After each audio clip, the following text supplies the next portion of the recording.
Hello everyone, আমি মৌ আর আমার channel মৌস and ক্রিয়েশনে তোমাদের অনেক অনেক অনেক ওয়েলকাম। এটা হচ্ছে 31 ডিসেম্বরের সেকেন্ড পার্ট ব্লগ তোমরা বলতে পারো। আমরা চলে এসেছি তো বাড়িতে অনেকক্ষণ, সেটা তো তোমরা দেখেইছো।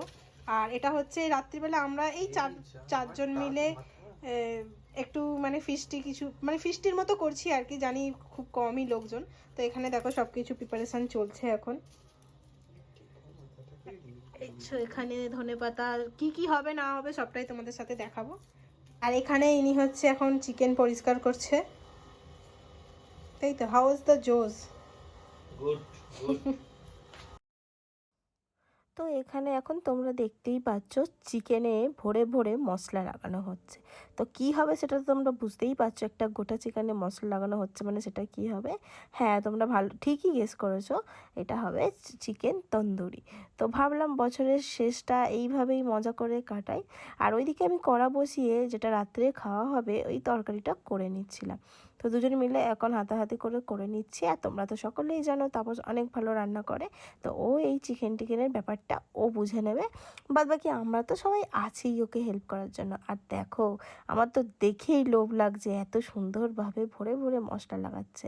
তো এখানে এখন ও মশলা লাগাচ্ছে আর আমি তোমাদের দেখাই, এই যে কত সুন্দর লাগছে, মনে হচ্ছে কাঁচা কাঁচাই খেয়ে নিই, তবে না, কাঁচা তো খাওয়া যাবে না। তো যাই হোক, চলো এবার আমরা ছাদে যাই। তো ছাদে চলে এসেছি আর এখানে এসে ভালো মতো করে ঘিরে নিয়েছি যাতে না মাথায় একটু ঠান্ডা লাগে। আর এখানে এখন ইট টিট লাগিয়ে উনুন করার চেষ্টা হচ্ছে। এখানেই এই মানে চিকেনগুলো রোস্ট হবে। তো এখানে দেখো সোনালি এখন দাঁড়িয়ে আছে, এই ফানুসগুলো ছাড়া হবে।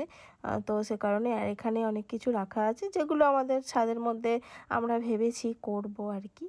তো তো এখানে তোমরা দেখতে পাচ্ছ লাল লাল আগুন। আরে লাল লাল আগুনটা হচ্ছে মশাল জ্বালানো, মানে ওই যে রং মশালগুলো হয় না, সেগুলোই জ্বালানো হচ্ছে যাতে কয়লাগুলো ঠিকঠাক ধরে যায়।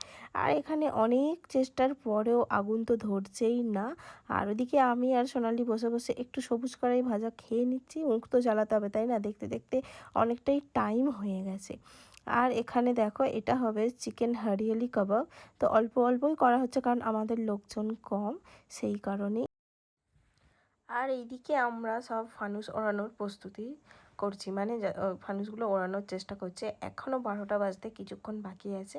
তো ভাবলাম তার আগে আগে একটু ফানুস ছেড়ে নিই। আসলে কালী পুজোর টাইমে অনেক ফানুস বেঁচে গিয়েছিল, তাই ভাবলাম আজকের দিনেই ছেড়ে নিই। আর চারিদিকে আকাশটা তো তোমাদেরকে অবশ্যই দেখাবো, খালি বাজি ফাটছে আর ফানুস উঠছে। তো ফানুসটা ওড়াতে ভীষণ ভয় লাগে, তাই তোমাদের দাদাই ছেড়ে দিল। আর এখানে দেখো আগুন ধরে গেছে, এবার সব রোস্ট হবে আর কি। আর ভীষণ ঠান্ডাও লাগছিল ছাদে দাঁড়িয়ে। আর এখানে আমরা তিনজনের 3টে ফানুস ধরে দাঁড়িয়ে আছি। সোনালিরটা তো অলরেডি জ্বলে গেছে, ও দেখো নাচানাচি করছে, চারিদিকে গান টান বাজছে। আমরাও একটা ছোট্ট বক্স নিয়ে এসেছিলাম, গান বাজাচ্ছিলাম। আর ওদিকে আমিও ধরে আছি, ওদিকে তাপসও ধরে আছে। আর এখানে ও এখন আগুনগুলোকে সব ধরিয়ে দিচ্ছে। আর বেশিক্ষণ আমরা ছাদে থাকবো না, ওই 12টা বাজা পর্যন্তই থাকবো, কারণ ভীষণ ঠান্ডা লাগছিল। তো চলো এগুলোকে এখন ছেড়ে দিই।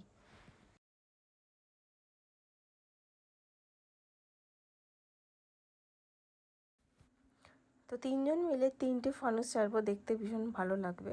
তো সবগুলোই এখন জ্বলছে। আর এখানে সত্যি বলতে দেখো একটা উড়েও গেল। আর আকাশটা সত্যি বলতে দেখতে খুব সুন্দর লাগছিল। আর এখন আমারটা এবার ওড়ানোর পালা, ঠিকঠাকভাবে জ্বলেনি। তো সেজন্য আমি তো পারি না, আমি সত্যিই ওড়াতে পারি না, আমার খুব ভয় লাগে যদি আমারই গায়ে পড়ে। আর হাওয়া চালাচ্ছিল ভীষণ, সেই কারণে না একদম উঠতেও চাইছিল না খুব একটা। আর এদিকে দেখো তাপসেরটাও জ্বলছে, ওরটাও এবারে ছেড়ে দেওয়া হবে। এবার ওরটা 3-4 জন আমরা সবাই মিলেই ছাড়বো আর কি।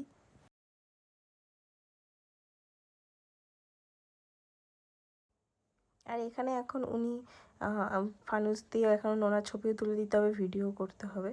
তো সে কারণে আমি ধরে আছি আর ভিডিওটা মানে করে দিচ্ছি ধরে। ও আছে, আমার কী সব আমি বলে ফেলছি তাও আমি জানি না। তো যাই হোক, এখানে দেখো ফানুসটা খুব সুন্দরভাবে উড়ে যাচ্ছে, খুব ভালো লাগছিল দেখতে। আর ফাইনালি টাইম হয়ে গেছে 11টা 59। আর কিছুক্ষণ মানে কিছু সেকেন্ডের অপেক্ষা, তারপরেই বছরটা শেষ। মন খারাপ লাগছে, আবার ভালোও লাগছে, এই বছরে নতুন কিছু করতে পারবো।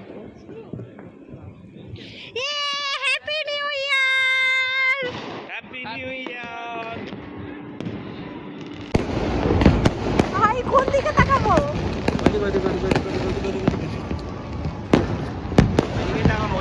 ওই দিকটা দেখো।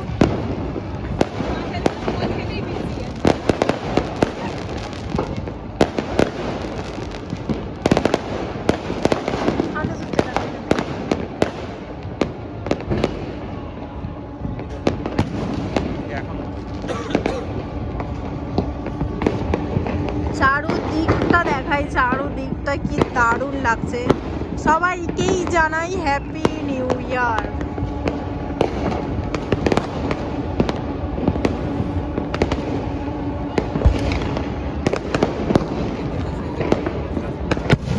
মা কি সুন্দর, এখানে কে ফাটাচ্ছে?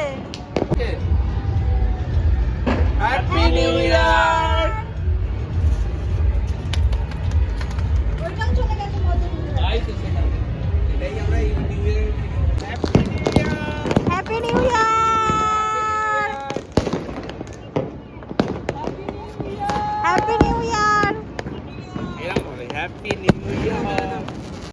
তো এবার চলে এলাম নিচে, আর নিচে এসে কাবাবগুলো রেডি করে নিলাম। তোমরা ভাবছো না যে ছাদে সব কিছু করে কেন নিচে এলাম, তার কারণ হচ্ছে ছাদে প্রচণ্ড হাওয়া দিচ্ছিলো, সবারই খুব ঠান্ডা লাগছিলো, থাকতে পারছিলাম না, তাই নিচে চলে এসেছি। নিচে এসে সব কিছু রেডি করে নিয়েছি। তো চলো আজকের ব্লগ এই পর্যন্তই, আবার দেখা হবে নেক্সট ব্লগে।